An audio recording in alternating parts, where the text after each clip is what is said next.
When a doctor or nurse working at Gundersen Lutheran in La Crosse needs a certain supply or piece of equipment, they can pick up the phone and call another department and get what they need in a matter of minutes. That's not always the case for people on the Pine Ridge Indian Reservation. In May, photographer Kirk Arneson and I traveled with a team from Gundersen Lutheran to the reservation in South Dakota. The team is providing free health care in the village of Porcupine, a few miles from the historic site of Wounded Knee. Most patients seen by the Gundersen team have a cold or need a physical.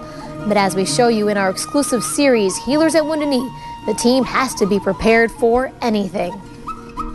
Eli came to the Porcupine Clinic complaining of chest pains. He told Dr. Tom Cogbill he has a history of cardiac problems and his pain was getting worse.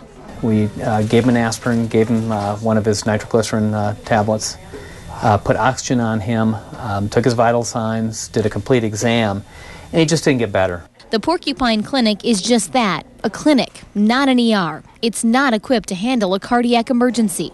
So while Dr. Cogbill examined Eli, other team members called 911 and began to watch the clock.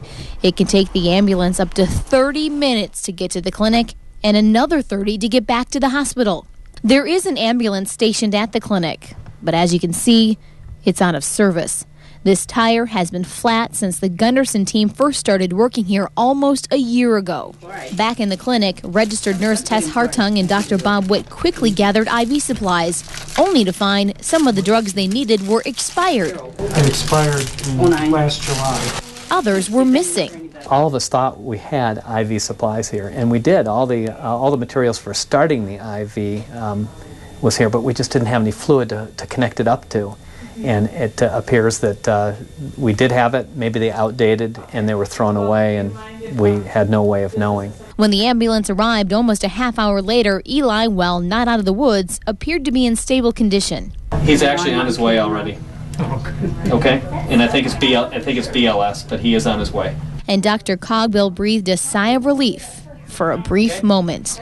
Whether it's a minor problem or a big problem that may come here first. And so we are going to have to get used to expecting surprises, I think. At the Porcupine Clinic, there is no such thing as a typical day. Eli's condition improved at the hospital in Pine Ridge, and he was discharged later that evening.